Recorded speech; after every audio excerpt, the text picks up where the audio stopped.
Ang lakas ng hangin. Parang matatangay ang ating bahay ah. Josh, hinigpitan mo ba ang pagkakatali ng lubid sa mga inilagay mong kawayan?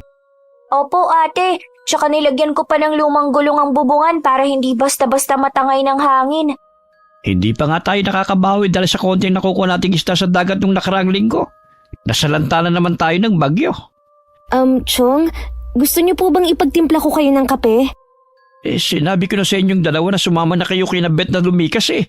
Ayos lang naman ako rito eh. Nako, hindi pwedeng iwan ka namin dito sa bahay, Chong. Lumaki ang magkapatid na Diyos at Maya sa pangangalaga ng tiyuhin nilang si Andrew. 4 na taon pa lamang noon si Josh at 8 taon naman si Maya. Matapos mamatay ang kanilang ama, ay iniwan sila ng kanilang ina sa pangangalaga ng tiyuhin at hindi na sila binalikan pang muli. May kapansanan man, ngunit hindi yun naging hadlang upang itaguyod niya ang 2 bata. Malabo ang paningin ng isang mata ni Tio Andrew at may pagkakuba rin ito. Tumitila na ang ulan. Kaso malakas pa rin ang ihip ng hangin.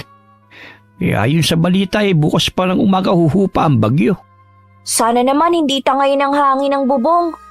Mabuti nga't nakumpuni pa natin ang bahay bago bumagyo Napakinabangan pa ang mga yero na ibinigay ni Kapitan na itatapon na sana. Chong, nasabi pala ni Kuya Magno, yung pamangkin ni Kapitan na maaari daw nating arkelahin yung habal-habal niya para daw po hindi na tayo mahihirapan sa paglalako ng isda. Nako, sino naman na magmamaneho nun? Hindi naman ako marunong magmaneho ng motorsiklo. Lalo na't malabo ang paningin ng isa kong mata. Marunong po ako, Chong, kasi tinuruan ako ni Kuya Magno Ay wag na, baka madisgrasya pa kayo. Magdadahan-dahan lang naman ako sa pagmamaneho Tsaka mapapabilis ang paglalako namin ni ate. Sa gayon makakapagpahinga ka na rito sa bahay. Kayo talaga mga bata Kaya ko pa ang sarili ko. Isa pa mapanganib yung pagsakay ng motorsiklo. Marunong din po akong magmaneho, Chong. Alam namin na kahit hindi ka nagrereklamo, sumasakit na yung paa mo. Tingnan mo nga puro kalyo at napapadalas ng kumikirot. Chong, malaki na po kami ni ate. Kaya na naming pagsabayin ng pag-aaral at trabaho. Kinakailangan mo ring magpahinga. Itinuring na anak ni Andrew ang mga pamangkin. Kaya't gano'n na lamang ang kanyang sakripisyo upang maitaguyod niya ang pangangailangan ng magkapatid. Mabuti't humihina na ang pag-ihip ng hangin. Inanod na ng tubig ang ibang kabahayan na malapit sa pangpang. Mabuti na lamang nakalipat tayo malayo sa dagat at malapit sa buhay na bato. Kaya't kahit papano hindi basta-basta natatangin ang hangin ng bahay natin. Parang sumisipol ang hangin sa lakas ng pag-ihip. Sigurado akong malaki na naman ang pinsala nito. Wala naman tayong malilipatan At pangingisda ng kabuhay ng mga taong naninirahan dito. Kaya ang maaari na lamang gawin tuwing bagyo, magsalikas at muling magpatayo ng panibagong barong-barong. Salamat naman at humuhupa na ang hangin. Nakakatakot talaga kanina Hindi na sila nakatulog buong magdamaga. Kinabukasan nanlumo sila nang makita na maraming bahay ang nasira. Kaya kanya-kanyang kumpuni ang mga tao na naninirahan sa tabing dagat. Matumal na naman ang mga isda na makukuha natin ito. Sandali lang at tatahin ko na lang muna yung mga lambat na may mga butas. Tapos ko na pong tahiin yun ng isang araw, Chong. Kawawa naman si Namang Oka. Buong bahay talaga nila ang nasira. Sa tuwing may bagyo naman wala na tayong magagawa kundi ang ayusin na lamang ang ating mga tahanan. Dahil wala naman tayong maaasahan sa gobyerno Ilang beses na kaming humingi ng tulong sa kanila. Ngunit wala pa rin dumadating na tulong sa mga mangingisda. Kaya't kailangan na lamang nating magsumikap kaysa umasa sa gobyerno. Oo nga po Yung bangka na hinihingi nyo nung nakaraang taon, hindi pa rin dumarating. Hayaan nyo na, Chong. Kapag nakatapos kami ni Josh sa pag-aaral at makapagtrabaho ng maayos, ibibili ka namin ng magandang bangka. Yung di motor, para hindi na po tayo mahirapan pa sa pangingisda. O di kaya, kukuha na lang tayo ng pwesto sa palengke. Naku, matagal pa yun. Kaya mag-aral kayo ng mabuti. Dahil yun na lamang ang may papamana ko sa inyo. Chong, nasira din yung dingding natin sa kusina. Manghihiram na lang ako mamaya ng martilyo kay Mang Berto para ayusin yon. O siya, magluto na muna kayo ng agahan. Tutulungan ko na lang muna yung mga kababayan natin sa paglilinis ng paligid. Sasama na po ako sa iyo, Chong. Si ate nang bahala sa pagluluto rito. Pinulot nila ang mga pawid at kahoy na kanilang nadadaanan. Maraming nasira na bahay na nakatayo sa tabing dagat dahil gawa lamang yun sa magaan na materyales. Ilang sandali pa'y dumating si Kapitan at ang asawa nitong si Aling Donna. May bitbit na isang malaking kaldero na naglalaman ng mainit na sopas. Parang may libreng pakain si Kapitan ah. Halika, Chong, humingi tayo ron. Mabuti pa yung si Kapitan eh. Kahit papano hindi nakakalimot na tumulong. Kahit sariling pera niya ay pinambibili ng pagkain para sa mga taga-Baryo Alon. Ayun, may mga basong pinamimigay si Kuya Magno. Hihingi na lang ako sa kanya. Sandali lang, Chong ah. Pupuntahan ko lang siya. O dahan-dahan ka lang. Baka may maapakan kang pako. Kuya, ano po bang ipinamimigay nyo? Ito, mainit na sopas. Nasaan ang ate mo? Nandun sa bahay, nagluluto ng agahan. O ito, 3 baso ng sopas. Ipagpasalamat na lang natin na walang nasaktan o nasawi sa dumating na bagyo.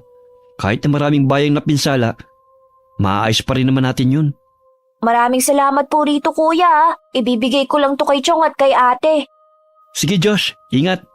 Baka madulas ka ah. Ilang araw ang lumipas matapos ang bagyo. Unti-unting nakabangon ang mga mamamayan sa Baryo Alon dahil sa kanilang pagtutulungan. Hindi man gaano karaming nakukuha nating isda, mas mabuti na rin ito kaysa sa wala. Ay nako, pati yung mga suki natin, lumipat na ng pinagkukunan ng isda. Dinig ko po kay Mang Berto, dinadagsa po ang kabilang baryo. Demotor ang bangka nila kaya mabilis silang nakakahuli ng mga isda. Bukod doon ay usap-usapan ang paggamit ng dinamita. Nako, kahit kailan hindi sumagi sa isipan ko gumamit ng dinamita. Babalik din sa ating mga taong perwisyo na idudulot sa kalikasan. Magiging malilit na isla ay mamamatay. Masisira din ang coral reefs. Ilang beses ang pinagbabawal ang paggamit ng dinamite. Ngunit may matitigas ang ulo pa rin mga mangingisda. Ay, paparating na pala si ate. Iha, naubos ba yung mga isda na nilalako mo? Eto, may natira pang idadagdag sa gagawing daing. Naunahan kasi ako ng isang tindero eh. Mas mainam talaga kapag may sasakyan. Hindi bale. Marami pa naman kukuha niyan kapag naging daing. Huwag niyo nang problemahin pa yan. Ganyan talaga ang pagtitinda. Minsan nauubos. Minsan naman ay matumal. Kaya nga po, Chong, pumayag na kayong sumabay kami kay Kuya Magno para hindi maubos sa mga paninda nating isda. Kinakatakot ko yung baka madisgrasya kayo. Hindi yan, Chong.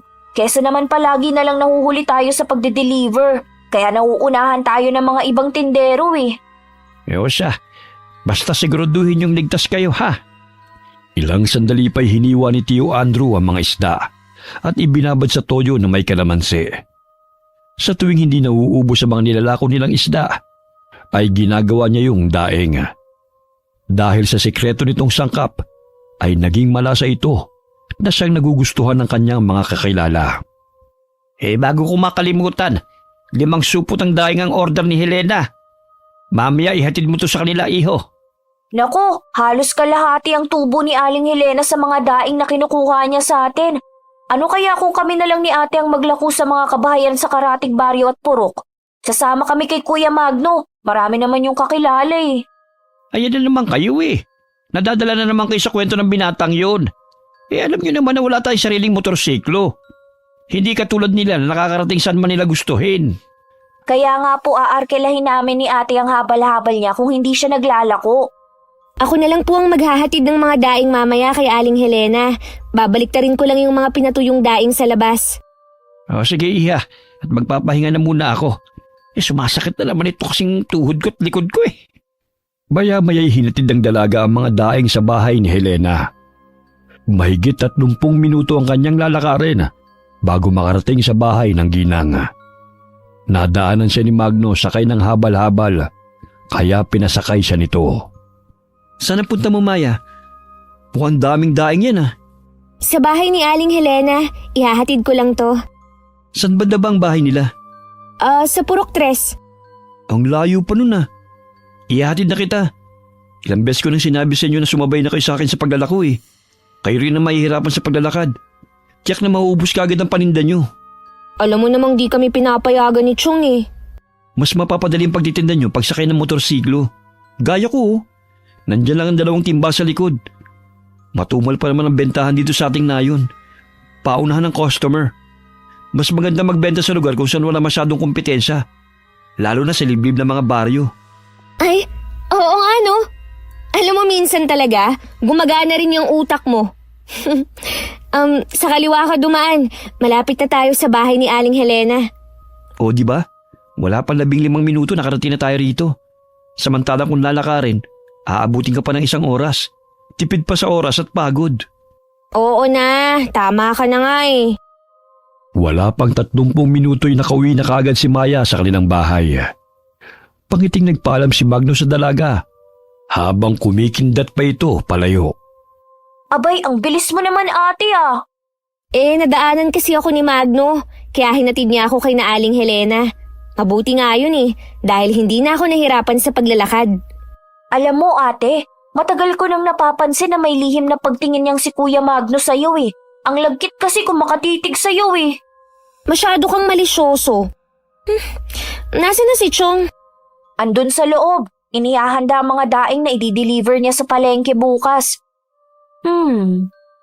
Tayo na lang ang maghatid nun ate. Makisakay tayo kay Kuya Magno para di na mahirapan sa paglalakbay si Chong papuntang bayan. Oo, pwede naman. Sinabi rin niya sa akin kanina na sumabay na raw tayo sa kanya. Parang may namumuong love team ah. Loko-loko. Love team ka dyan. Tulungan mo na nga lang ako sa paglipat nitong mesa dahil hindi na naaarawan ng mga daing. Mabait at masipag naman si Kuya Magno. Kung manliligaw yun sa'yo, wag mo nang palampasin pa. Tsaka bihira lang sa lalaki ang walang bisyo ah. Wala pa sa isip ko ang magpaligaw no. Isa pa, pag-aaral muna ang kailangang unahin para naman makatulong tayo kay Chong Andrew. Wala pa sa bukabularyo ko ang mga bagay na yan. Dumating ka na pala, Maya. Ang bilis mo naman ah. Ay, opo. Ito pala yung bayad ni Aling Helena. Sa susunod na linggo ay magpapadeliver ulit siya ng daing. Parang nagtatalo na naman kayong magkapatid. Ano bang problema? Wala ho, Chong. Ito kasing si Josh eh. Ang kulit. Parang narinig ko kanina ang boses ni Magno. Naparito ba siya? Ay opo Chong, hinatid kasi siya ni ate. Sinabi na sa'yo na mapapabilis ang pagdi-deliver ng daing at isda kapag nakisakay sa habal-habal ni Kuya Magno eh. Di ba ate? Ilipat mo na yung isa pang mesa para mainitan ng mga daing. Puro kakalokohan eh. O siya, kayo na muna magbantay sa mga binilad. Pupunta na ako kay Berto. Sige po, Chong. Gamit ang pinulit na plastik na inilagay sa dulo ng patpat, ay tinataboy ng binatilyo mga langaw na siyang umaaligid sa mga binilad na isda. Nakakainis naman tong mga langaw. Kahit anong gawin ko, hindi pa rin umaalis. O Diyos, bakit sa lubong na naman yung kilay mo? Kaharap lang naman yung mga daing ah. Ang dami kasing mga langaw, ayaw magsialisan eh. Sana naman ba ang punta mo? Diyan lang kila Mang Oka. Tamang-tama. May dala akong insenso rito. Nirekomenda ng suki ko. Ito yung ginagamit niyang pantaboy ng mga insekto. Pati lamok at ibis daw ay namamatay kapag sinindihan to. Talaga kuya? Hindi ko pa naman nagagamit. Sindihan mo nga kung epektibo. Sandali at kukuha lang ako ng posporo. Nandyan ba yung ate mo? Oo, bakit? Wala naman. Kanina lang magkasama kayo eh. Tapos hinahanap mo na siya agad. Gusto mo tawagin ko? Hindi na. Kumuha ka na lang ng posporo para masindihan na natin tong insenso. Kung mabisa nga ba sa pagpatay ng mga langaw. Naku kuya ah. Napapansin ko napapadalas ang paghahanap mo kay ate. Bakit hindi mo ako diretsuhin na may gusto ka kay ate Maya? Hinaan mo nga yung boses mo. Mamaya marinig ka ng ate mo eh. Baka di na ulit sumama sa akin yun. Mataray pa naman yun. Oh, ito ng posporo kuya. Huwag ka mag-alala. Andun siya sa loob ng bahay nagtutupi ng mga damit. Sinindihan ni Magno ang insenso matapos na iabot ni Diyos sa kanya ang posporo. Umusok ito at humalimuyak ang kakaibang bango ng insenso na may lemon scent. Tignan mo kuya, nagsilaglaga ng mga langaw na kanina pa'y nagliliparan. Abay gumagana nga ang incense stick. Panalo to ah. Bibili ako kay Ginoong Tan kapag nakapag-deliver ulit ako sa kanya ng daing. Filipino-Chinese kasi yun eh. Pero alam mo ba Josh? Bukod daw sa pantaboy ng insekto, ang insensong to, nagtataboy din ito ng masasamang elemento at enerhiya. Katulad din ba to sa insensong ginagamit ni Mang Paeng na pantaboy sa mga aswang at itim na elemento? Siguro. Parehong insenso lang naman yun eh. Kaso pinasuso lang ito at pinabango. Magkano ba to kuya? Bilhan mo nga rin kami para hindi na ako mahirapan sa pagpapaypay ng mga binilad para itaboy ang mga langaw. Nakakangalay sa braso eh. Oh, sa inyo na tong isang karton. 20 pirasong naman yan. Kaso nga lang, mga 5 hanggang 10 minuto lang siguro tumatagal. Tapos napupudpud na kagad matapos na masindihan. Mas mainam na to kaysa magpaypay. Isang piraso pa lang ang nasindihan, ang dami ng bumabagsak na langaw oh. Hanep naman ito. Nagtatawa na ng dalawa habang nagkukwentuhan. Lumabas ng bahay si Maya upang tignan kung sino ang kausap ng kapatid. Napasinghap siya nang makita si Magno na gumugulo sa buhok ng binatilyo. Kahit papano'y naging mag-aang ang loob nila sa lalaki dahil tinutulungan sila nito upang mapadali ang kanilang mga gawain. Ayan na pala si ate, kausapin mo na. May kailangan ka ba sa akin, Magno? Ay, wala naman. Napadala lang naman ako rito para subukan itong insenso na ibinigay ng suki ko. Tignan mo ate oh, hindi na tayo mamomroblema sa mga langaw dahil sa magic na incense stick na to. Ay, ang galing nga oh! Ang daming namatay na langaw. Pati ba masamang budhi pwedeng patayin yan? Grabe ka naman sa masamang budhi. Sino naman ang tinutukoy mo? Sino pa nga ba? E di yung kaklase niyang bruha. Bakit? Ginugulo ka ba niya? Hindi naman. Naalala ko lang siya. Baka kaya ng insensong yan na patahimikin ng mga masasamang nilalang katulad na lang ni Kathy. Puro talaga kayo kadakuhang dalawa. Sa Sabado wala akong pupuntahan. Baka gusto niyong samahan ko kayo na maghatid ng inyong paninda. Bukas kuya, may pupuntahan ka ba? Oo, sa bayan. Gusto niyo bang sumama? Ayos! Kami na lang ang maghahatid ng mga daing sa palengke. Sasabihan ko mamaya si Chong na sasabay na lang ako sa'yo. Nagkano ba ang arkela papuntang bayan? Libre na lang. Baka gusto niyo sumabay na lang palagi sa akin. Para naman mabilis na maubos yung mga daing na paninda niyo. Minsan kinukulang pa nga yung mga islang tinitinda ko eh. At tagahanap talaga yung mga tao ng daing para matagal nilang maiimbak. Hulog ka talaga ng langit sa amin, kuya! Okay lang, Josh. May payakap ka pa talaga sa kanya. Kung gusto mo, ikaw na lang yumakap sa kanya. Nagsiselos ka yata eh. She! Loko-loko ka talaga. Bantayan mo yung mga daing, hindi yung kung ano-ano ang pinagsasasabi mo. Diyan na nga kayo. Napatakip ng bibig si Magno dahil pigil ang kanyang pagtawa sa sinabi ng binatilyo. May pagkapilyo ito at madalas na tinutukso ang kapatid sa kaibigang binata. Ikaw talaga, inasar mo na naman ang ate mo. Kita mo na sumalubong na naman ang kilay nun. Hayaan mo siya. Basta kuya sasabay ako sa paglalako sa'yo. Pudpud na tong tsinelas ko sa paglalakad, hindi ko pa napapalitan. Tsaka 1 buwan na lang magpapasukan na. Wala pa kaming pambili ng mga notebook. Huwag kang mag-alala, akong bahala sa inyo. Isa pa, pwede ko kayong ipasyal sa magagandang tanawin na hindi nyo pa napupuntan sa liblib na baryo. May nadaanan ako nung nakarang araw. Ang gaganda ng mga nakatanim na mga bulaklak at mga puno. Sigurado ako na magugustuhan doon ng ate mo. Sus, si ate na naman ang bukang bibig mo. Di ba ako ang sasama sa'yo? Siyempre naman isasama rin natin siya. Alangan tayo lang ang mamasyal. Para naman mabawasan ang pagkasimangot nun. Kung makakakita ng magagandang tanawin bukod sa dagat. Ay, oo nga naman. 3:00 pa lamang na madaling araw ay bumangon na sina Tio Andrew at Josh upang mangisda. Inihanda na ng binatilyo ang lampara na kanilang dadalhin. Naninag niya mula sa bintana na may ilang mangingisda na rin ang naroon sa kanilang bangka. Maganda ang panahon kaya't yun ang hinihintay nilang pagkakataon na makarami ng huli. Naihanda ko ng lambat. O tayo na iho, hanggat maaga pa. Opo, Chong. Nakikita ko na rin si Namang Berto na nauna pa sa Pampang. Maya, isarada mo mga pinto at bintana ha. Alis na kami ng kapatid mo. Sige po, Chong. Mag-iingat kayo. Nag-umpisa ng magsagwan si Tio Andres at Josh upang makarating sa malalim na parte ng dagat. Itinapon ni Tio Andres ang lambat sa tubig at naghintay sila ng ilang minuto bago hilahin muli yun. Mukhang ang dami nating nahuli na isda, Chong. Ang bigat ng lambat oh. Sige, sabay nating hilahin ang lambat. Ngayon lang ito nangyari Ilang minuto pa lang parang napuno na ito ng isda. Oo nga po, Chong. Pero may naririnig ka ba na parang may humihikbi? Sandali, parang malapit lang dito. Bilisan na lang natin ang paghila sa lambat. Pagbilang ko ng 3, sabay po nating hilain. 1, 2, 3, hila! Nagulat ang magtsuhena nang maninig na tila malaking isda ang kanilang nahuli. Bagamat kalahating isda at may katawan ng isang tao, may palikpik ang mga tenga nito at may kaliskis ang balat. Tila maihalin tulad sa 3 taong gulang na bata ang laki nito. Chong, hindi isda ang nahuli natin, kundi parang kataw. Shh! Huwag kang maingay. Kailangan natin siyang ibalik sa dagat bago pa may makakita sa kanyang ibang mangingisda. Sigurado ako na isa siyang batang kataw na naligaw sa karagatan. Nakakatakot man ang kanyang mukha dahil sa matatalas niyang ngipin, pero mababanaag ang pangamba sa kanyang reaksyon.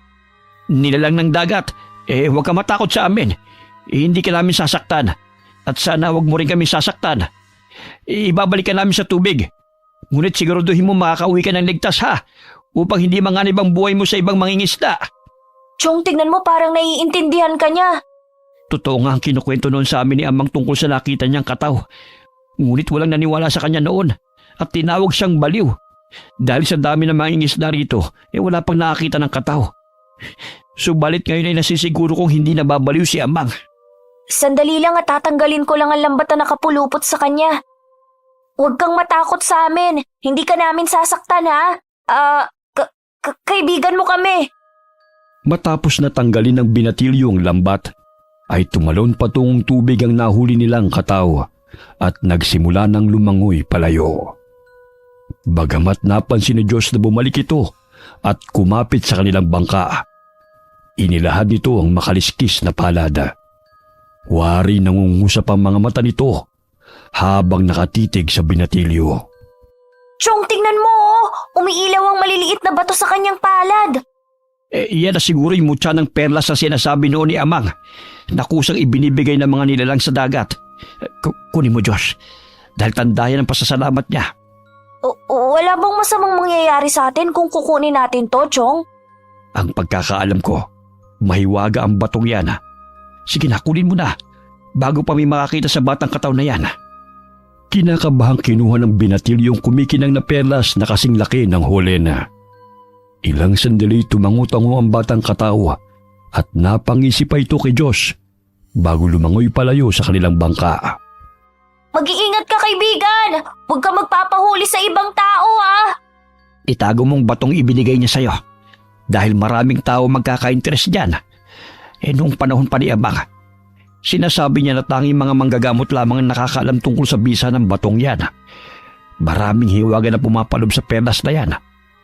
Sandali, mukhang bumibigat na naman ang lambat natin Baka kataw na naman ang nakapasok. Hilahin natin, ang bigat na naman.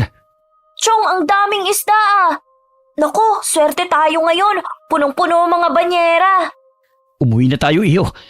Sadyang mabait ang kataw na ating natulungan. Chong, parang may naaaninag akong 3 ulo na lumilitaw. Ayun Marahil sinundo na siya ng kanyang mga magulang. Hindi ako makapaniwala na totoo pala ang mga kataw. Hindi lang siguro sila nagpapakita sa mga tao dahil sasaktan sila o di kaya ay pag-aralan. Ayon kay Ama, naninirahan sila sa pinakailalim na bahagi ng dagat kaya hindi sila natatagpuan. Siguro namasya lang ang batang kataw kaya nakarating siya rito. O siya, tulungan mo na ako sa pagsasagwan para makauwi na tayo. Bago mag-alas 6 ng umaga ay nakarating na sila sa Pampanga. Walang pagsidlan ng tuwa ang magtiyuhin dahil puno ng isda ang kanilang banyera. Maging ang mga kasamahan nilang mangingisda sa Barrio Alon ay nagkaroon ng pag-asa dahil sa dami ng nahuli nilang isda. Tignan mo, Chong, pati si Mang Oka at Mang Berto ay marami ang huli. Yun ay dahil sa nilalang na nasa dagat. Kapag mabuti ka sa kanila, ay susuklian ka rin nila ng kabutihan. Kaya nga ipinagbabawal sa lugar natin ang gumamit ng mga dinamita upang mapanatili ang kagandahan ng dagat. Oo nga po Sana tuloy-tuloy na po ito. Sa dami ng isda na nahuli ng mga mangingisda, ay muling nabuhay ng loob ang mga taong naninirahan doon, sapagkat ilang linggo nang matumal ang kanilang huli. Ilalako na lang namin ni ate ang natitirang mga isda. 2 balde pa kasi ang natira oh. Mabuti naman bumalik na yung mga suki natin at sa atin kumuha ng isda na tinitinda nila sa palengke. Chong, hindi ako makapaniwala na ang dami niyong nahuli ngayon. Ang saya po ng mga mangingisda, oh. Ay, sinabi mo pa.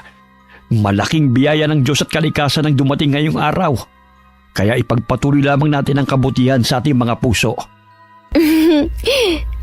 Nakapagluto na po pala ako ng almusal. Tayo na, Chong. Ako na ang magdadala ng 1 balde. Matapos na makapag-almusala, ay nagsimula ng maglakbay ang magkapatid patungo sa Karatig Barangay.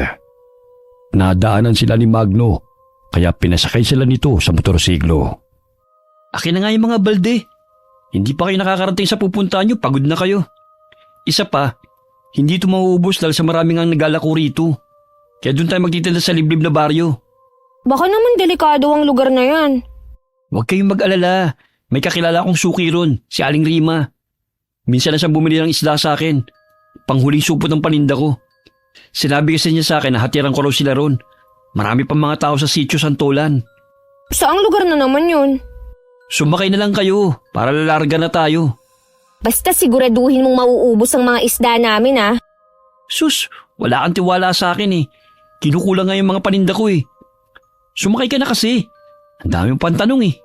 Sa gitna ka na ate, matatakutin ka pa naman. Yakapin mo ng mahigpit si Kuya Magno para hindi ka mahulog. She, kung hindi lang talaga mabigat yung balde, hindi ako sasama sa inyo. Tsaka baka naman maglakwatsa lang kayo kung kayong dalawa lang. Kumapit kayo na mabuti ah. Alis na tayo. Naglako sila ng mga isda sa mga kabahayan. Dumaan din sila sa tindahan ni Ginoong Tana upang bumili ng incense stick na kanilang gagamitin sa pagpuksa sa mga langaw.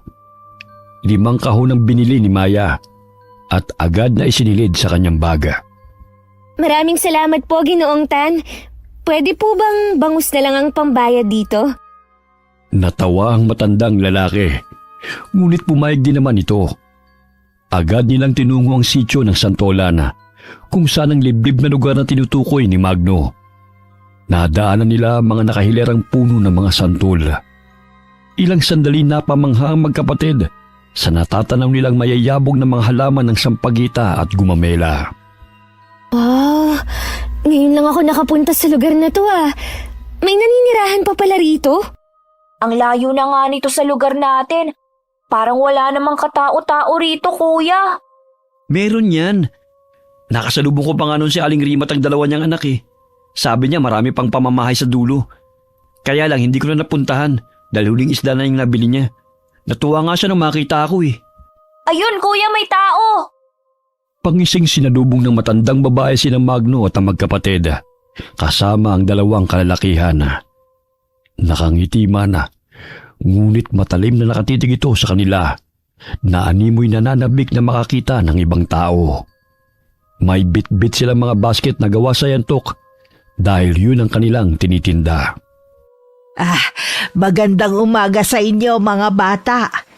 Mabuta't napagawi kayo rito sa aming lugar. Magandang araw po, Aling Rima. Kagaya po ng sinabi ko, babalik po ako para dalhan kayo ng mga isda. Maging yung mga kababaryo nyo. Ikaw ba yung binata na pagbilhan ko noon? Mabuti naman naalala mo pa ako. Oo.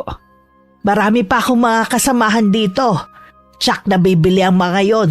Sumama kayo sa amin. Kahit hindi nyo na po kami samahan, mukhang may pupuntahan pa rin po kayo eh. Huwag kang mag-alala. Ihahatid lang namin ang mga basket na to sa mga kasamahan namin. Lalagyan kasi nila ng prutas sa gagawing piging eh. Tamang-tama ang pagdating ninyo dahil may pandagdag sa handaan. Ay, ano po bang okasyon? Anibersaryo ngayon at may gaganaping kasal bukas. Napamangha ang magkapatid sa ganda ng kapaligiran. May hanging bridge pa silang madaraanan, kaya't nagdalawang isip si Magno na dumaan doon sakay ng motorsiklo. Malayo pa ho ba yung mga kabahayan dito, Aling Rima? Hindi naman masyado. Mahigit 20 minuto lang naman ang lalakarin at makakarating na tayo sa mga kabahayan. Parang ginuhit ang mga magagandang tanawin dito, no? Hindi pa nadidiskubre dahil liblib na lugar na dito. Oo nga kulang na lang may lumabas na zombie sa kakahuyan, kagaya ng napapanood ko sa TV. Ay, nako. Umiiral na naman yung imahinasyon mo. Ang isipin mo, may isang balde pa ng isda tayong ititinda. At kung paano ito mauubos. Huwag mong alalahanin yan, Ineng. Dahil pagdating natin sa munti naming komunidad tsak na dudumugin yung mga isda ninyo. Sapagkat bihira lang nakakakain ng isda ang mga taga rito. Anong kinakain nyo rito, Manang? Gulay at prutas. Minsan naman karne ng mga naliligaw na mga hayop sa gubat.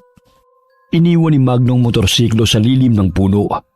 Dahil napansin niya sa tuwing umiihip ang malakas na hangin ay tila sumasayaw ang hanging bridge. Itinago niya ang susi sa bulsa at binitbit na lamang ang isang balding isda na natira. Hindi may paliwanag ni Diyos ang paninindig ng balahibo habang sumusunod sa matandang babae at 2 lalaking kasamahan nito.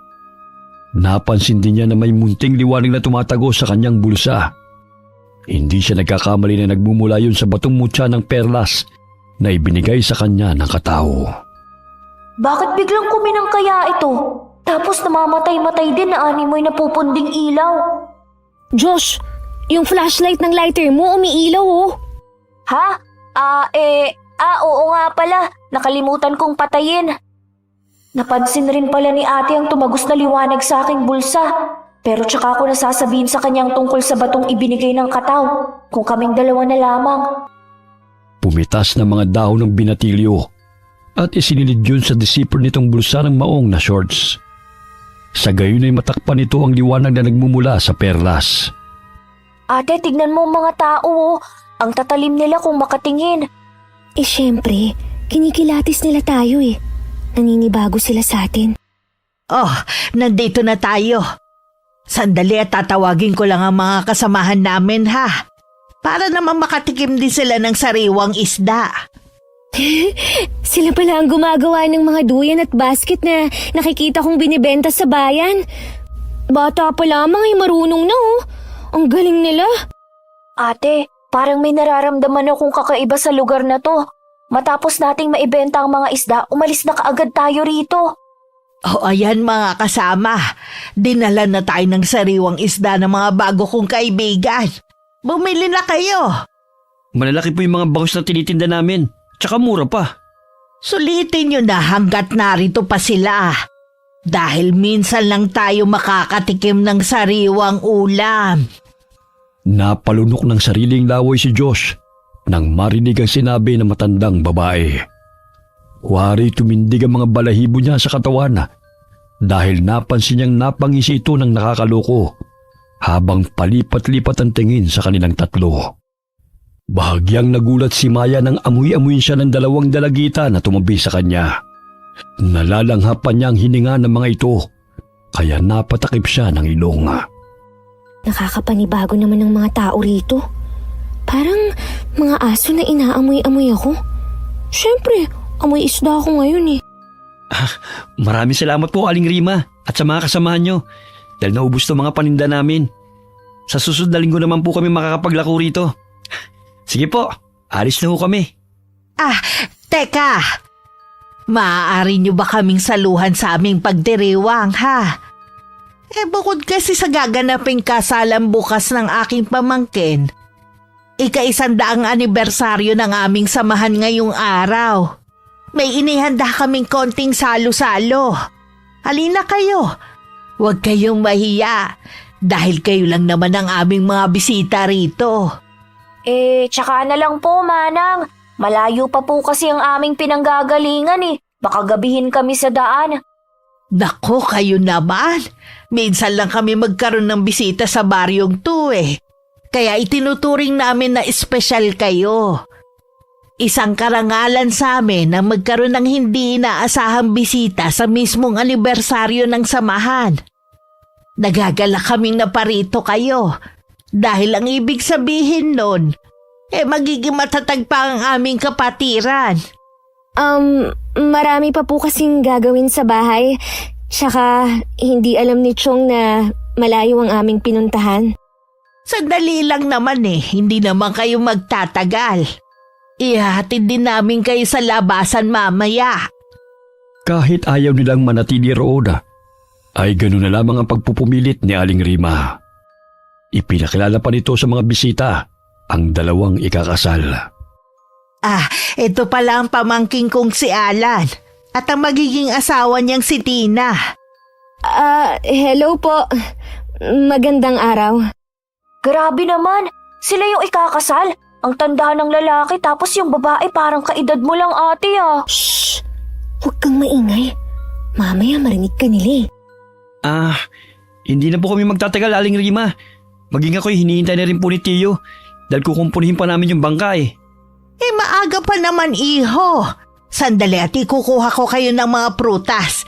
Siguradong magugustuhan niyo ang mga yon. Pinaupo ng ginang ang tatlong panauhin sa kawayang silya sa tapat ng mesa. Pinalilibutan ng mga dahon ng nyog ang paligid. Pahiwatig na may okasyong magaganap. Ate, kuya, ang weird ng mga tao rito. Umalis na tayo dahil kinikilabutan na ako Tayo na, Magno. Para kasing hinuhubaran na tayo kung makatingin sila sa atin Oo nga kuya, daig pa nila ang lagkit mong tumingin kay Ate Maya Pambihira ka. Ikukumpara mo pa talaga ako sa kanila Tumayo silang tatlo upang umalis na. Bagamat pinigilan sila ng dalawang lalaki at humarang sa kanilang harapan. Saan kayo pupunta? Di uuwi na. Ubus na ang paninda naming mga isda kaya aalis na kami. Hindi pa nga kayo nakakakain At saka maaga pa naman. Grabe naman kayo sa inyong mga bisita. Sa pilitan naman ng pagpapakain nyo. Ganito ba talaga nyo tratuhin ng mga dayo? Ito na ang papaya, saging at guyabano. Natitiyak ko magugustuhan nyo to. Bakit ganyan ang itsura nyo? Hindi nyo ba nagustuhan ng mga dala ko? Uwi na lang po kami, Aling Rima. Hindi na kami magtatagal dito. May suman pa akong dala Sige na, tikman nyo muna to. Alagang-alaga ang mga panauhin nila. Yun nga lang, sa pilitang pinapakain. Sige na nga. Basta pagkatapos nito, uwi na kami.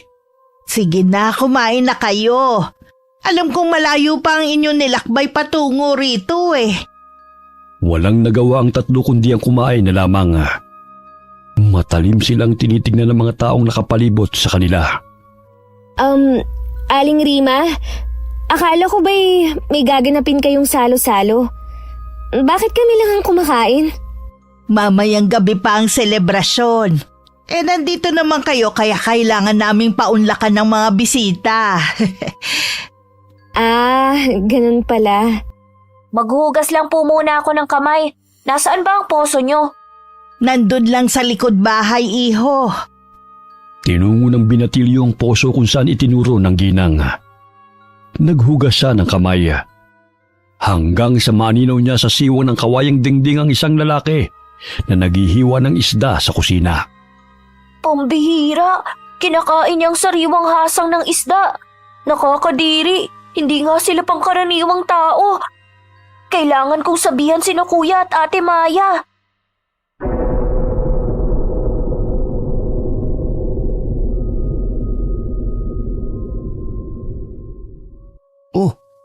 Bakit parang namumutla ka, Josh? Tapos na tayong kumain kaya umalis na tayo rito. Sumama na kasi ang pakiramdam ko Pwede naman kayo magpahinga muna. Gusto mo bang matulog, iho? Baka mapano ka pa sa daan Ayaw talaga kaming paalisin ng matandang babaeng to. Sigurado akong may masamang balak sila sa amin. Hindi na po. Gusto ko na talagang umuwi Dahil maaga pa kasi ako kanina nagising. Tsaka ayusin ko pa mga lambat na napunit. Oo nga po. Maraming salamat sa pagpakyaw ng aming mga isda at sa mga prutas na to. Congratulations na lang po sa ikakasal bukas. Maraming salamat po, Aling Rima. Hindi ko po sukat akalain na ganito ang pagtanggap niyo sa amin. Maging ang binatay hindi na nagugustuhan ng trato sa kanila. Wari niya'y gumagawa ang babae ng paraan upang hindi sila makaalis sa sityo. Bagamat naglakas loob na silang lumakad palayo, kahit na inaanyayahan pa sila ng matandang babae na ipasal sa lugar na yun. Sinabi ng manatili kayo rito. Huwag niyong painitin ang ulo ko. Wala na kaming panahon na mamasyal. Kailangan na namin umuwi. Isa pa, delikado nang maabutan kami ng dilim sa daan. Hoy! Bitiwan mo si Magno! Bakit mo naman siya kinikwelyuhan? Aray! Parang hindi ako makahinga.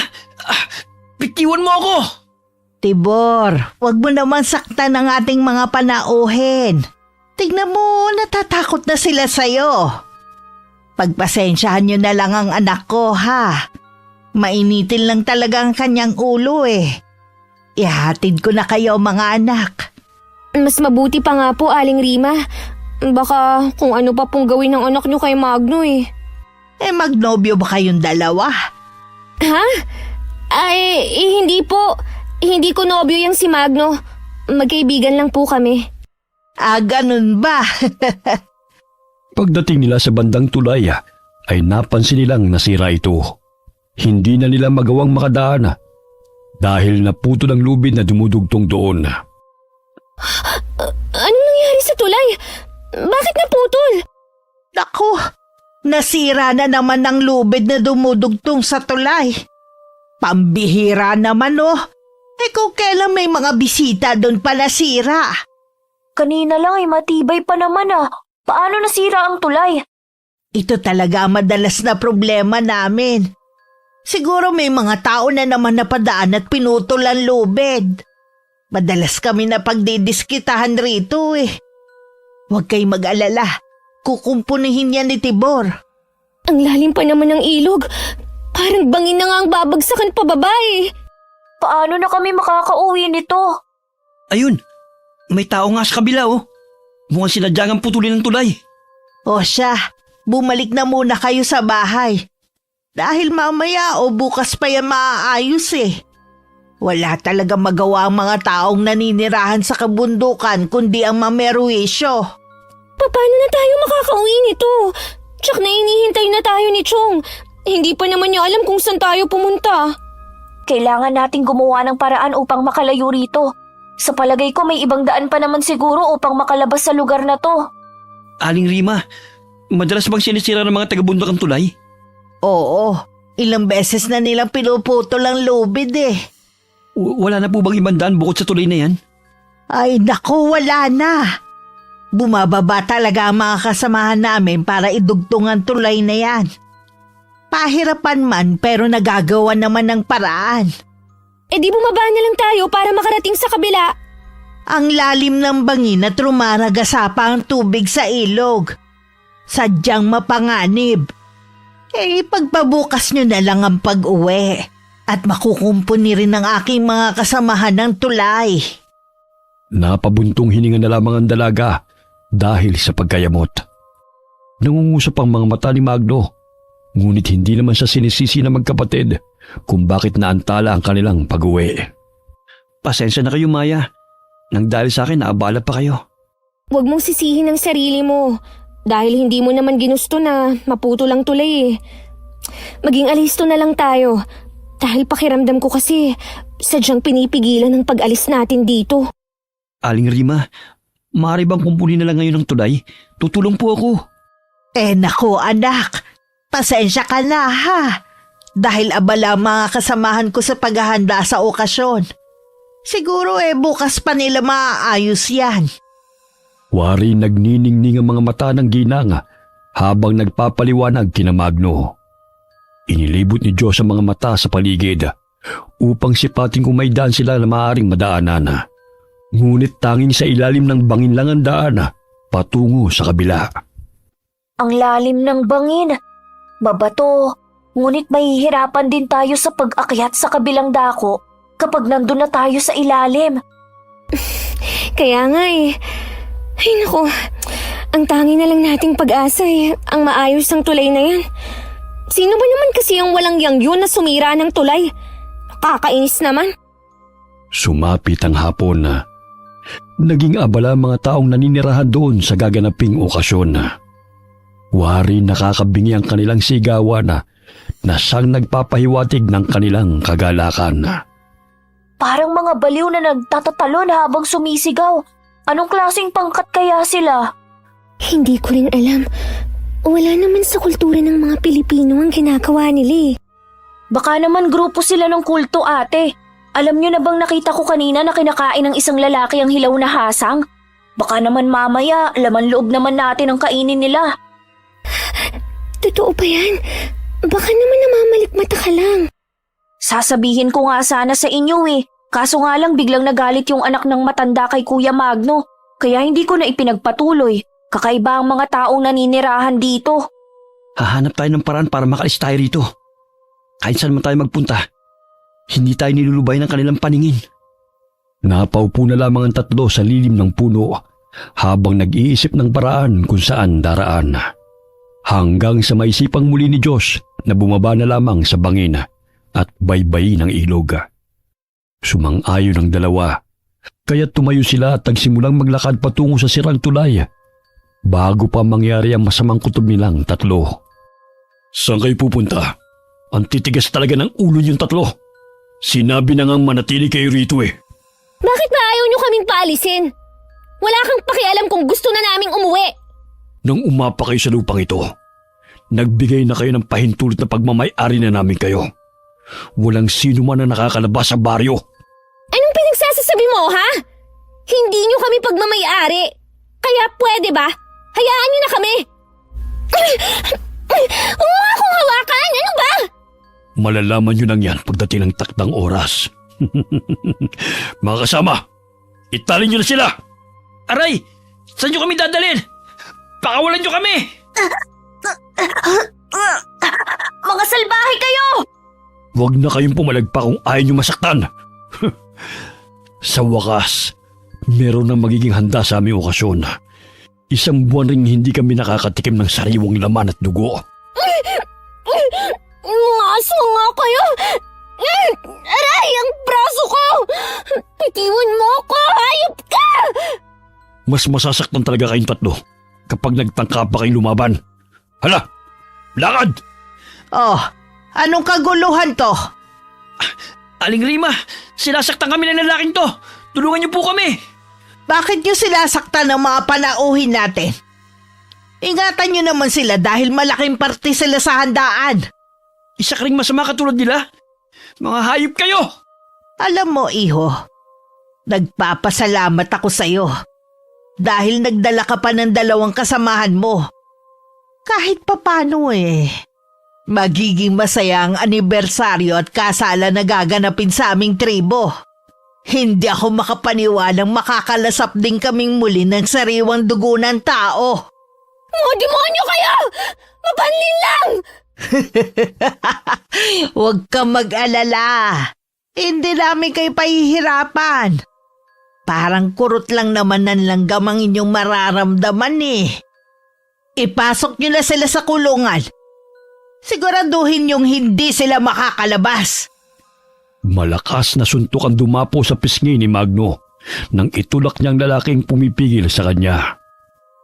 Muli siyang hinablot nito at binalibag sa lupa. Matapang ka? Gusto mo ngayon palang iburahin ko na yung pagmumukha mo? Tama na yan, Tibor. Huwag masyadong mainit ang ulo. Mamaya mapatay mo pa yan bago sumapit ang hating gabi. Dahan-dahan lang sa pambubugbog sa lalaking yan. Sayang ang dugo na lumalabas sa kanyang katawan. Kinaladkad nila ang 3 bihag patungo sa kulungan. Kinandado nila ang pinto upang masiguro na hindi makakawala ang mga ito. Walang iya sila. Gagawin pa tayong panghanda sa kanilang okasyon. Josh, tanggalin mo ang lubid na nakatali sa aking kamay. Diba may lighter ka dyan? Sunugin mo yung tali. Wala, ate. Pero may posporong kasama sa mga insensong binili mo kay Ginoong Tan. Sandali at kukunin ko sa iyong bag. Ang sikip naman, Tito. Wala ba silang mas malaking kulungan? Patawarin niyo ako dahil ako nagdala sa inyo sa lugar na ito. Hindi ko rin kasi alam na mga aswang sila. Huwag Huwag mo nang isipin pa yan, Magno. Kailangang makaalis tayo sa lugar na to bago pa tayo katayin ng mga aswang na yun. Ito na ang posporo. Nakuha ko na. Sandali at sisindihan ko na yung lubid na nakatali sa kamay mo, ate. Dahan-dahan lang. Baka masunog pa tayo. Andan sa ng kwartong ito? Siguro marami na silang dinala ng mga biktima rito. Sinabi mo pa. Oh, akin yung kamay mo, Josh. Kakalagan na rin kita. Hindi ako makagalaw ng maayos. Sindihan natin yung insenso mamaya. Dahil pantaboy rin niya ng masasamang enerhiya. Maaari din sigurong panlaban niya sa masasamang nilalang na katulad nila. Oo nga pala. Marami-rami to. Sana makatulong sa atin. Ayan! Nakalas ko ng mga tali sa pa ako. Kakalaga na kita, kuya. Shh! May paparating. Huwag kayong magpapalata na wala na kayong tali. Narinig nila ang mga yabaga, kaya't saglit silang napahinto sa pagbubulungan. Napangisip pa ang lalaki habang tinitignan nito ang mga bihaga. Aba, yung babait niyo naman pala eh. Kailangan lang talaga na ikulong kayo para tumahimik. Huwag kayo mag-alala. Malapit na magsimula ang pagdiriwang. Magiging bayani rin naman kayo eh. Dahil marami kayong mapapasayang tao. Muling sinarado ng lalaki ang pintuan at agad na umalis. Ipinagpatuloy ng binatilyo na kalagan si Magno, kaya't nakakagalaw na sila kahit papano sa masikip na silid na yon. Josh, kung wala kang talang lighter, ano yung umiilaw sa bulsa mo kanina? Mutsang perlas yun. Ibinigay ng kaibigan kong Kataw. Kataw? Paano nangyari yun? Totoo ba sila? Ito, binigay niya sa akin ng pakawalan ko siya. Hindi namin inaasahan ni Chong na papasok siya sa lambat habang kami nangingisda sa laot. Sabi pa ni Chong, mahiwaga raw ang mutyang ito. Ngunit hindi ko naman alam kung paano gamitin at kung matutulungan nga ba tayo nito ngayon. Itago mo yan, Josh. May kinuwento na sa amin si Lola tungkol sa mutya ng perlas na yan. Ayon kay Lola, may liligtas kanya sa panganib, lalo na sa karagatan o saan mang may anyong tubig. Paano kung sa lupa? Tulad ngayon na nanganganib ang buhay natin. Hindi ko alam eh. Ngunit magkakaroon ng kakaibang lakas ang pinagkalooban ng mutya na ibinigay ng mga Kataw. Napakaswerte mo, Josh, dahil nagkaroon ka niyan. Akala ko nun sabi-sabi lang yan eh. Pero totoo pala yan. Ang ganda ng perlas. Nagliliwanag ang kulay asul at berde na may halong pula sa gitna. Kakaiba nga yan. Oo nga eh, mabuti na lang hindi ito nahulog dahil may zipper tong bulsa ko. Binalot ko nga sa dahon para matakpan ang pagliliwanag nito. Itago mo na yan. Baka makita pa ng mga aswang. Ano na nga bang nangyayari sa mundo? Kuta ng aswang ang napuntahan natin. Tapos may kaibigan kang Kataw. Ay, naku. Hindi ko na talaga maintindihan kung totoo ba to o nananaginip lang ako. Hindi ka nananaginip. Totoong narito tayo sa lugar ng mga aswang. At maya-maya lang ay pagsasalusaluhan na nila ang mga laman natin.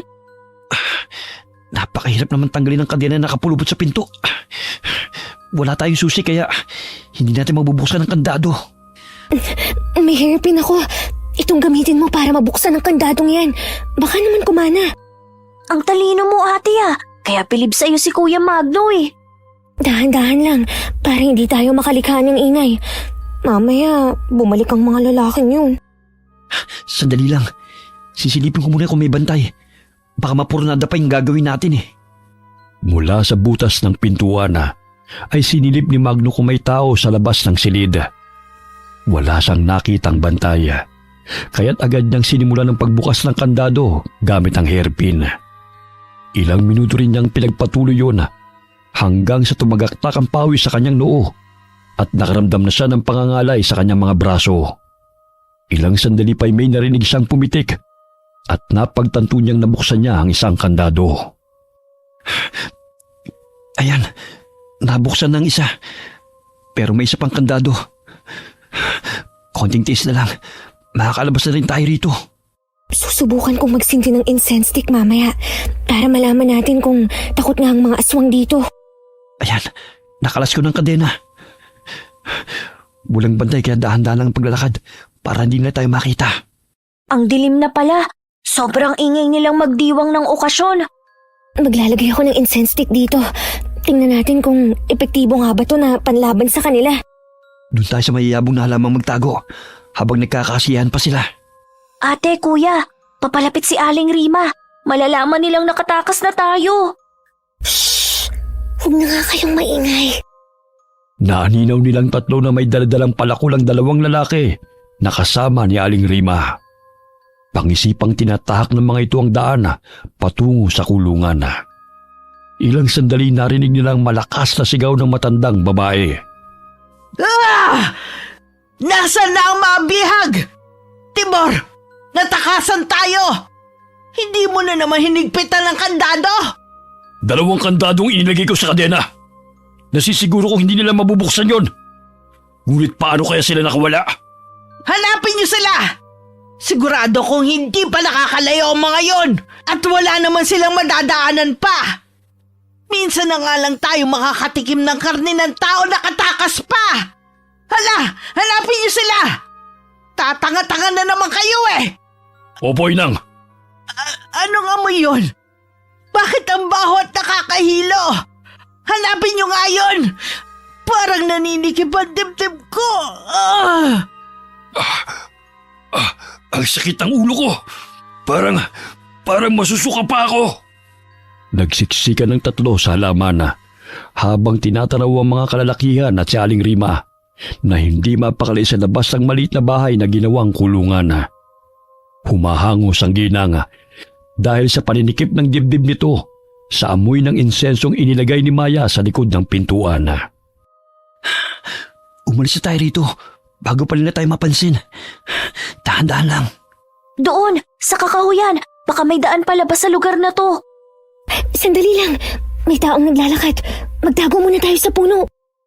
Pigil hininga ang tatlo habang nagkukubli sa punong kahoy.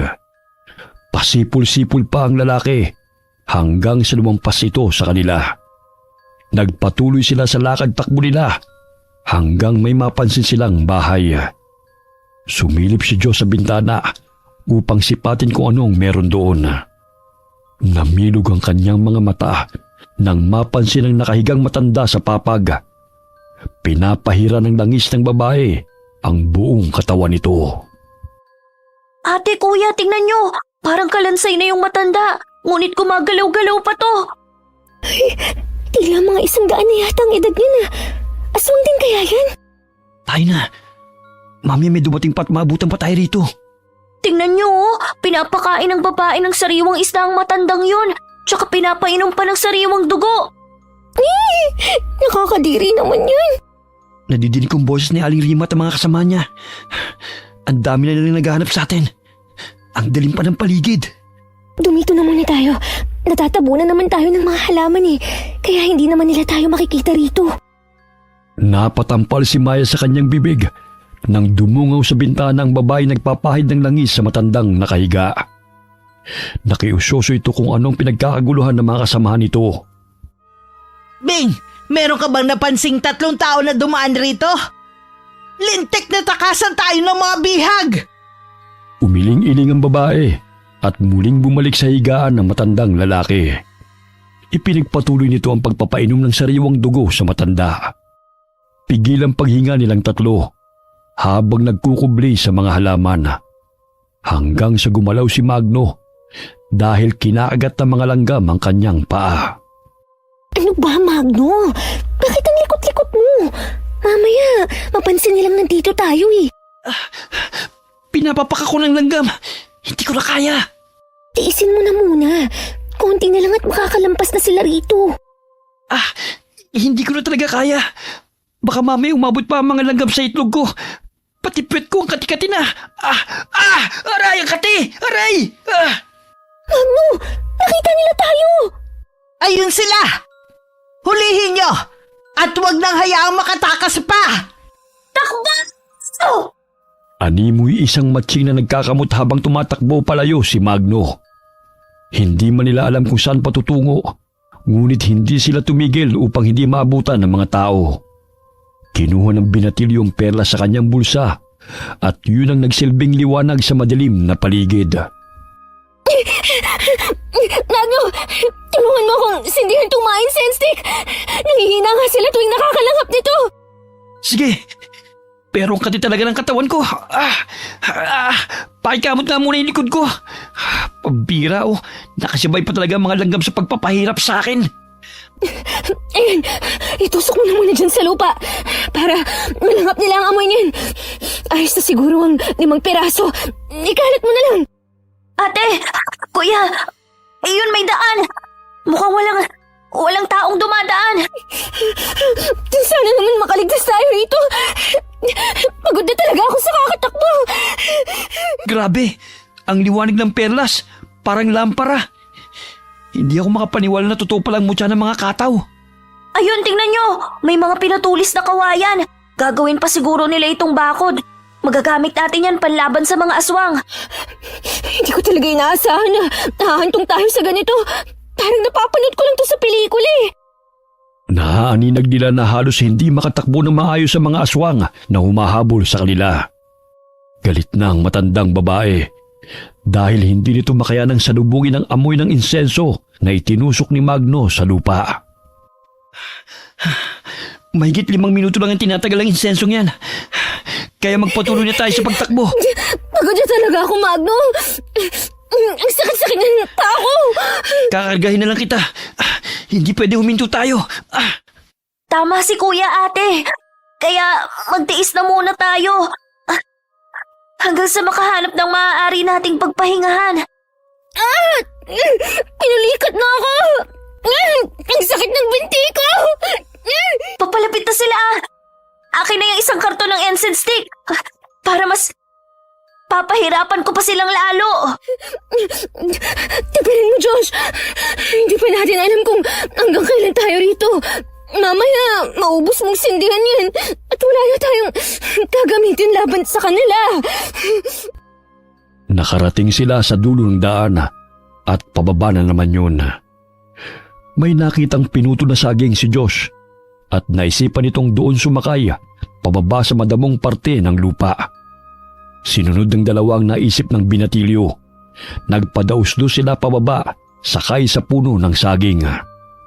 Parang naglalaro lang tayo Aray! Ang balakang ko! Tulungan niyo akong makatayo. Ang bata mo pa pero daig mo pa si Aling Rima na nirarayuma. Nag-iinarte ka lang yata dahil nandito si Kuya Magno eh. Sa tingin mo ba, may panahon pa akong mag-inarte? Gayong hinahabol na tayo ng mga aswang. Huwag na kayo magtalo.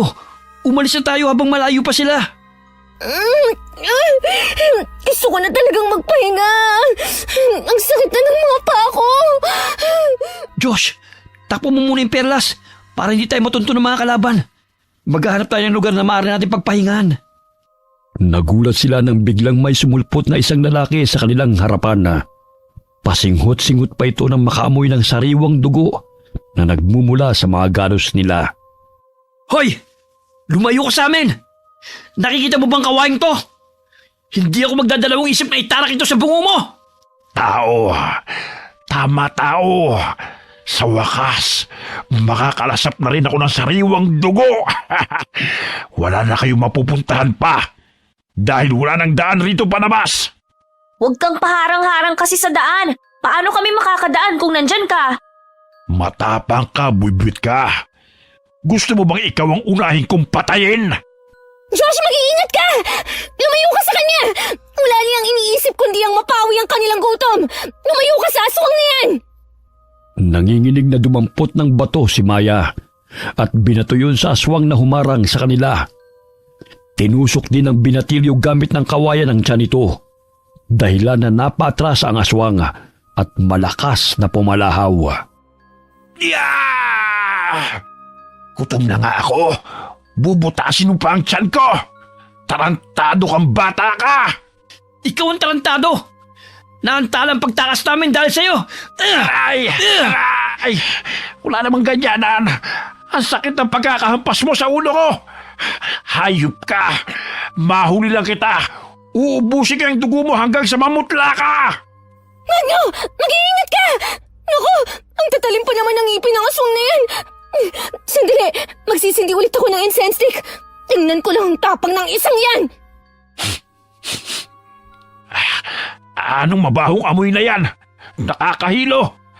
Grabe ka bantot ng kilikili ng lalaking to! Ang sakit sa ilong ko! Ayan kuya, parang nahihilo na siya. Sige, patayin mo na! Papatayin? Naku, parang hindi ko kaya, Josh. Aswang siya, hindi natin pwedeng buhayin dahil papatayin din nila tayo. Itali lang natin siya dyan sa puno. Hindi ko pa talaga kayang pumatay. Dahil sa paghampas ng kawayan sa ulo ng aswang, kasabay ng usok ng insenso na nalalanghap ito, ay unti-unting nawalan ito ng malay. Pinagtulungan ng tatlo na itali ito sa puno gamit ang mga baging at mga talahib. Baka naman makatakas pa siya riyan, ha? Hayaan na natin siya. Ang importante nakatali na siya. Mahirapan din siya makawala. Tayo na hanggat may panahon pa. Sobrang nakakatakot naman ang paligid. Animoy may mga matang nakatingin sa atin, ha? Josh, halika rito. Tumawa ka sa akin. Hindi pwedeng magkalayo tayo. Parang hindi lang tayo narito sa gubat. Wari ko'y may mga umaligid sa paligid. Hindi kaya sinaaling Rima na yon? Shh! Huwag kayong maingay. Wari ko'y meron pang mga aswang sa itaas sa mga puno at palipat-lipat pa sila. Magno, ano nang gagawin natin? Dito na muna tayo magtago sa mga talahib. Tingnan mo, parang mga lasing na pasuray-suray sila sa paglalakad, oh. Magsisindi ulit ako ng insenso para naman tuluyan na silang manghina. Huwag na muna. Matutunto nila tayo kapag ginawa mo yan. May naisip akong paraan, ate kuya. Ililigaw ko sila. Maglalagay ako ng insenso doon banda para doon sila maghanap sa atin. Hindi pwedeng magkahiwalay tayo. Paano kung mahuli ka nila? Ikalat na lang natin sa loob ng gubat ang mga incense stick para mahirapan sila masundan tayo. Parang itong palatandaan nila kung saan tayo napapadaan eh. Nilalabanan lang nila ang amoy. Gets ko ang ibig mong sabihin. Sige na, magsindi ka na ng 10 piraso at ikalat natin sa daan. Hindi na nakayanan ng ibang mga aswang ang amoy ng insenso na nalalanghap. Kaya't karamihan sa mga matatandang aswang ay nawalan ng malaya habang naghahanap sa loob ng gubat. Nakikita niyo ba yun, kuya? Bumubulagta ang mga kasamahan nila sa lupa. Kahit hindi natin sila sinusugod. Napaka-effective naman itong produkto ni Ginoong Tan. Mabuti ka't naisipan ng ate mo na bumili ng marami. Sa tingin ko naligaw na natin sila. Doon tayo banda dumiretso. Aray! Ang sakit ng pako! May tumusok na matulis na kahoy sa binti ko! Saan kayo pupunta? Dugo. Gusto ko ng sariwang dugo. Maawa ka sa akin, Ining. Ipainom mo na sa akin ng sariwa mong dugo. Naga! Josh! Tulungan niyo ako! May aswang na humihila sa baka! Aray! Bitawan mo ang ate ko! Hayop ka! Pakiusap. Gusto kong makatikim ng sariwang dugo. Ang tagal ko nang hindi nakakainom. Kaya pagbigyan niyo na ako. Pinipilit ng matandang lalaking aswang na bumangon mula sa damuhan. Bumulagta ito dahil sa matinding pagkahilo, dulot ng amoy ng insenso na kumalat sa gubat. Bagamat nagawa pa nitong saksakin ng pinatulis na kawayan ng binti ni Maya, dahilan na magtamo ito ng sugat. Dahil sa galit, hindi na napigilan ni Magno ang sarili na ibaon ng pinatulis na kawayan sa kalabang aswang ng paulit-ulit. Bitiwan mo si Maya, hayop ka! Lumayo ka sa kanya! Aray! Dugo! Gusto ko ng dugo! Tigas ng bungo mo ah! Bitiwan mo na kasi si Maya! Kuya, napatay mo siya! Parang mapipigtas na ang kanyang leeg sa ginawa mo! Nakayanan mo nang pumatay ng aswang! Ay, oo nga. Umalis na tayo rito. Baka nandyan na yung iba pa nilang mga kasamahan. Magno! Hindi ko na kayang makalakad! Ang sakit ng binti ko! Malalim yata ang sugat ko! kakargahin kita. Huwag ka mag-alala. Hindi ka namin pababayaan. Tayo na kuya. Umaatungal na mga aswang. Alam kong hindi sila titigil hanggang hindi nila tayo nahuhuli. Palakas ang mga sigaw nila. Maging ang mga yabang at mga kaluskos sa paligid. Kinarga muli ni Magno sa kanyang likod si Maya. Muli silang tumakbo hanggang sa hindi nila namalayan na nasa dulo na pala sila ng lupa. Nagpagulong-gulong sila pababa. Mabuti na lamang ay mayabong na damo ang kanilang nagulungan. Aray! Ang layo ng binagsakan natin ah. Ang sakit ng katawan ko. Aray! Parang napilayan yata ako. Kuya Magno, nasan ka? Magno! Magno, nasan ka? Bakit hindi ka nagsasalita? Hoy! Anong nangyayari sa'yo? Ate, nandito si kuya. Mukhang nawalan siya ng malay. May dugong noo niya. Ha? Josh, ano nang gagawin natin? Ang bigat pa naman yung buhatin. At saka, ang sakit ng sugat ko sa binti. Maging ako'y hindi makakalakad ng maayos. Mamamatay na kaya tayo? Mag-iisip ako ng paraan. Hindi ako papayag na mawawala ng saysay ang lahat ng paghihirap natin. Malapit na siguro tayo sa ilog dahil may naririnig akong rumaragas ng tubig. Dumito muna kayo at magmamasid lang ako sa paligid. Maliwanag at bilog ang buwan, kaya siguro nagdidiwang ang mga aswang. Tinapik-tapik ni Maya ang pisngi ni Magno upang gisingin ito. Hindi na niya napigilan ng mapaiyak dahil sa magkahalong takot at pag-aalala sa kanilang sasapitin mula sa kamay ng mga aswang. Inilibot ng binatilyo ang paningin. Naaninong niyang nakababa na nga sila kung saan naroon ang kabahayan ng mga aswang. Bagamat batid niyang malalim ang tubig sa ilog. Hindi pa rin kami makakatawid sa kabilang dako dahil malalim ang tubig. Sana naman ay may tumulong sa amin para makaalis na kami rito. Hindi ko na alam ang gagawin ko. Kinuha ni Diyos ang mutya sa kanyang bulsa habang nagsasalita. Pumatak ang kanyang luha patungo sa perlas, kaya't muli itong lumiwanag ng nakakasilaw. Ilang sandali na aninag niyang may mga aswang na papalapit sa kanilang kinaroroonan at nagpadaus-dus na rin pababa. Ayun sila! Wala na silang matatakbuhan pa! Kaya hulihin na ninyo ang tatlong yan! Anong nakakasilaw na liwanag na yun? Bakit parang ang sakit sa mata? Eh di flashlight! Sige na! Tulungan mo ang mga kasamahan natin! Nang sa gayon ay masimulan na ang handaan! Josh, nasaan ang posporo? Nandito na ang mga aswang. Sindihan mo na ang incense stick upang lumayo sila. Hala, nasa na kaya ang posporo? Nabitawan ko siguro kanina nung mahulog kami. Aray! Bitiwan niyo ako! Pakiusap! Saan niyo dadalhin si Magno? Ang titigas ng mga bungo ninyo ha! Patay nitong kasama mo! Kaya wala na itong silbi sa inyo! Bitawan niyo sila! Hindi ako papayag na maging handa sa piging niyo sina ate! Josh? Anong nangyayari sa'yo? Umiilaw yung mga mata mo, katulad sa perlas na hawak mo. Tsaka yung tubig sa ilog, gumagalaw habang kinukumpas mo ang iyong mga kamay. Anong nangyayari sa batang yon? Bakit umiilaw ang kanyang mga mata? Nakakasilaw! Ikinumpas ng binatilyo ang kanyang mga kamay patungo sa mga aswang na kumakaladkad kay Maya at Magno. Malakas na nagsibagsakan ng namumuong tubig sa mga kalaban dahilan na masaktan ng mga ito. Ang sakit nun Saan ang gagaling ang matitigas na bagay na yun?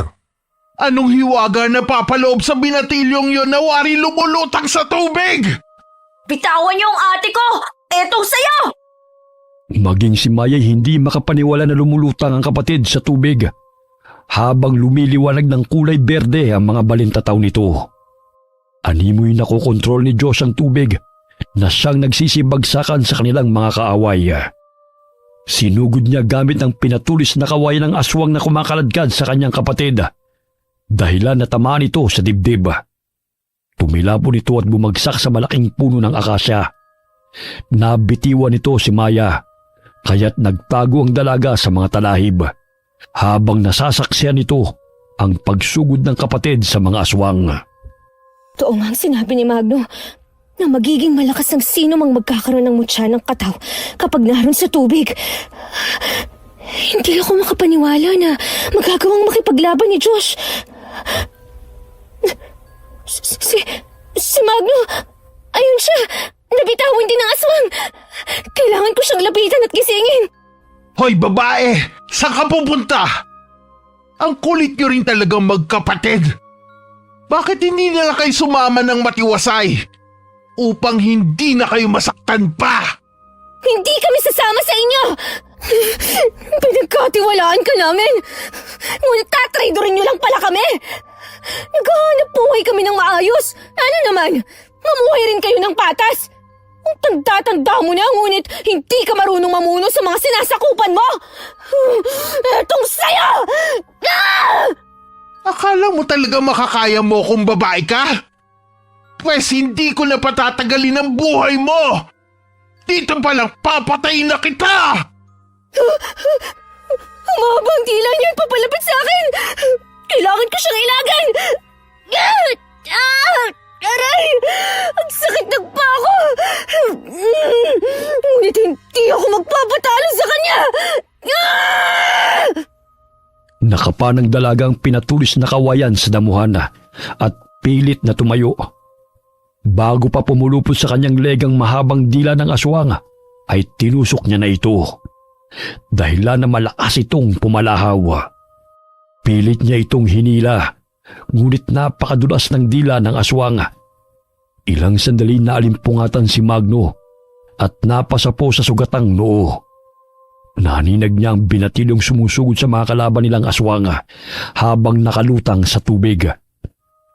Nabaling ang kanyang tingin kay Maya na nooy humahangos na nakikipagpambuno sa inang aswang. Isa kang salot! Ikaw ang dapat mamatay, hindi kami! Tutusukin ko yung mga mata mo! Nang sa gayon, wala ka nang makita na inyong bibiktimahin! Aray! Aray! Tigilan mo yung pagsasabunot sa buko! Ang sakit! Kukalbuhin talaga kita! Inuubos mo ang pasensya ko eh! Imbes na magsaya kami dahil naubos ang aming paninda, napalitan niyo ng takot dahil sa mga halang na kaluluwa na kagaya mo! Hindi kita bibitawan hanggat hindi ako nagsasawa! Buisit ka! Buisit ka rin!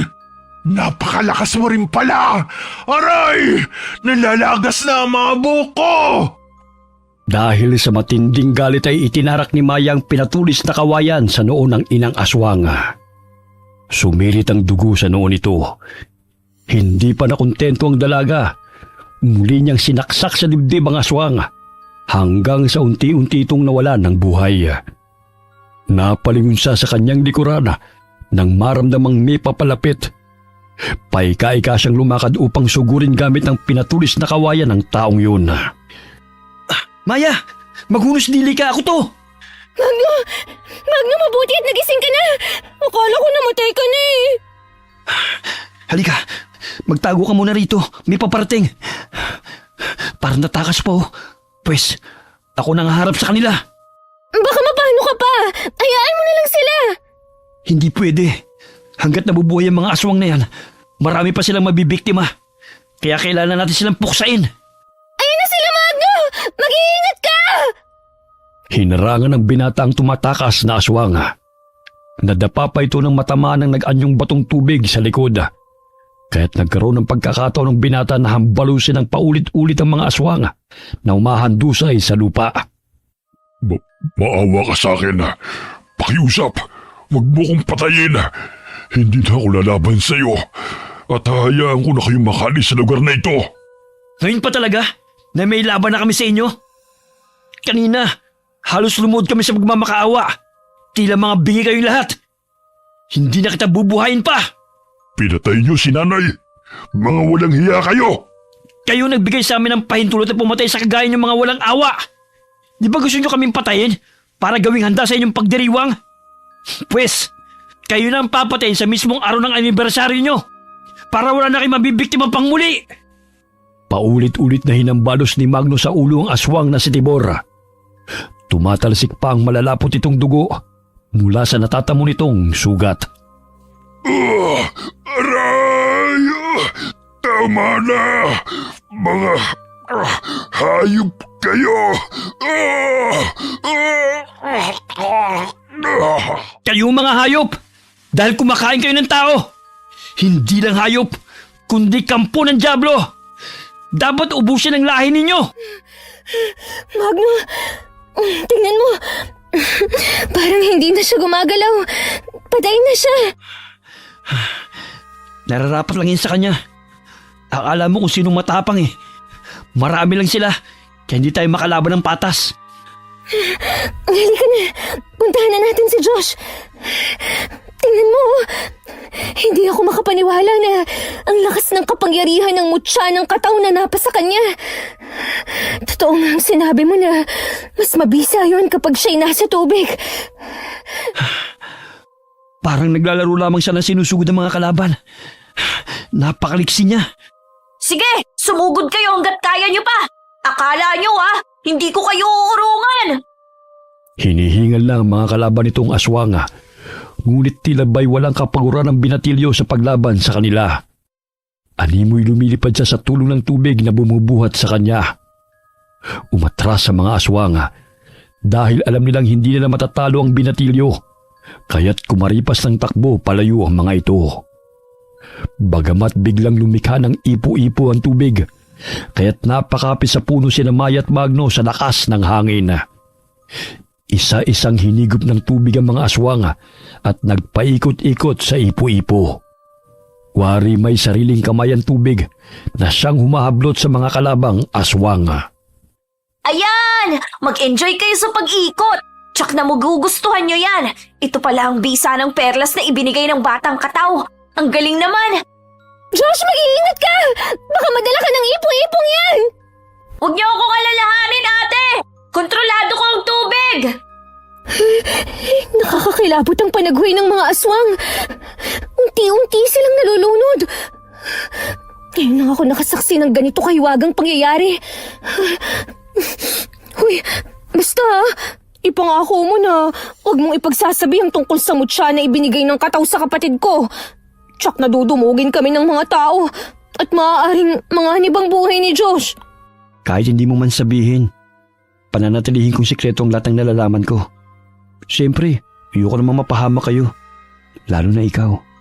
Ay, dapat lihim lang natin to, no? Tingnan mo, parang humihina na yung ipo-ipo at unti-unting nanunumbalik ang tubig sa ilog. Ilang sandali tinapo ng tubig ang mga bangkay ng mga aswanga, kaya't sumampa ito sa mga talahib at sa mga kahoy. Nalunod ang mga ito dahil sa lakas ng ipo-ipo. Dali-daling nilapitan ni Maya ang kapatid upang suriin kung ayos lang ba ito. Josh, ayos ka lang ba? Baka tayo naman ang lulunurin ng tubig. Hindi yan, ate. Hindi ako makapaniwala na nakokontrol ko ang tubig. Ang galing kaya. Tignan nyo, unti-unti nang nawawala ang nakakasilaw na liwanag na nagmumula sa perlas na to. Talagang isa tong mutya, ayon na rin sa sinabi ni Chong. Parang bumabaw ang tubig. Hanggang tuhod ko na lang, oh. Kanina ang taas pa niya na. Maaari na tayong makatawid sa kabilang dako. Paano naman tayo makakaakyat? Ang taas-taas pa naman, oh.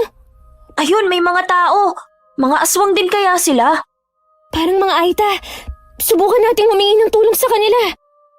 Nagkaroon ng pag-asa ang tatlo nang marinig ang tinig ng lalaking katutubo. May lubid itong binaba upang tulungan ng tatlo sa pag-akyat. Mauuna na akong umakyat para siguraduhin na hindi nga sila kalaban. Gamitin mo kayang kapangyarihan mo para makaakyat tayo. Parang di na gumagana eh. Di ba gumagalaw ang tubig kapag itinaas ko ang aking kamay? Siguro nagigising lang ang kapangyarihan ng mutya sa oras ng panganib. Parang may expiration din, ah. Sige na, umakyat ka na para makaalis na tayo rito.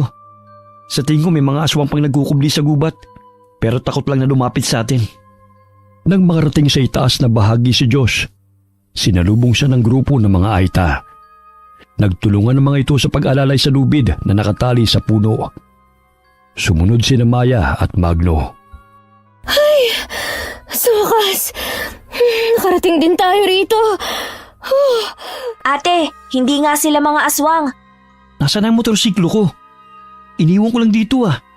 Ay oo nga, paano na tayo makakauwi? Baka naman kinuha ng mga aswang. Patay tayo dyan. Ang layo-layo pa naman ang baryo natin. Tila nabunutan ng tinik sa dibdib si Magno nang mapansin na hinihila ng isang Aita ang kanyang motorsiklo. Inakala ng mga ito na pagmamayari yun ng mga aswang, kaya't naisipan nilang itago. Mabuti na lang, hindi sinira ng mga walang hiyang mga aswang na yun. Kung nagkataon, alay lakad talaga ang gagawin natin.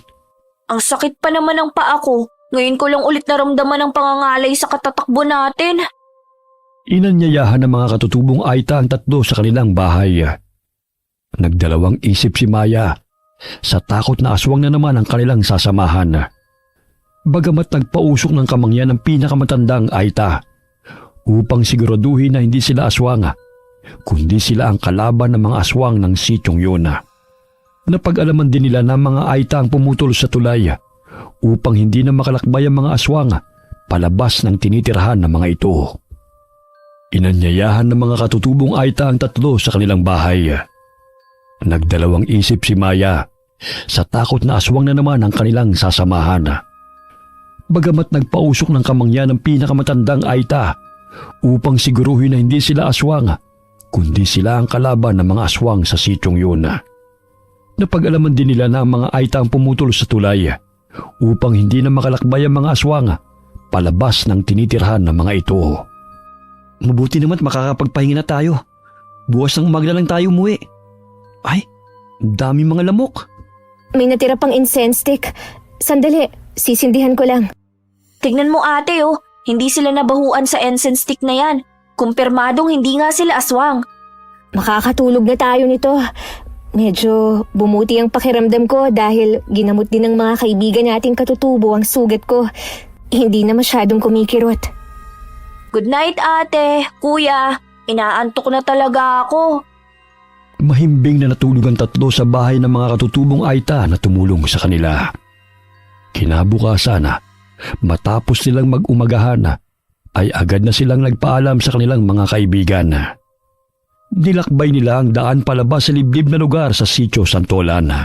Bit-bit ang karanasan na muntik na silang maging handa ng mga aswang. Okay, sana po nagustuhan niyo yung kwento natin ngayon. Shout out po tayo kay Maricel Escobin from Hong Kong. Shout out kina Emma Alcontin de la Cruz and Berto Macapagal from Bacoor, Cavite. Hi kay Maria Consuelo Benitez. Hi kay Elizabeth Pamintuan from Pampanga. Hi kay Zachary Saranillo from Cebu. Hi kay Florencio Libres from San Policarpio. Shout out kina Billy Ray, Jenny May and Ray Buendia from Luce Buendia ng Nueva Ecija. Kamusta po kayo? Shout out kina Tom, Maricel, Maki, Miko at Mariel at sa Magsino family from Pasig. Kamusta po kayo? Hi kay Marisa Sagadal from Calbayog, Samar. Hi kay RG Kalipay ng Calbayog City, Samar. Hi kay Rosette Ersando. Shout out sa Saligumba family from Pasay. Hi kay Cliven Dubalan. Hi kay Junior Sera Matote ng Tuguegarao City, Cagayan. Shout out sa Palanas family from Dasmariñas, Cavite. Alright, maraming salamat po sa inyo and God bless all of you.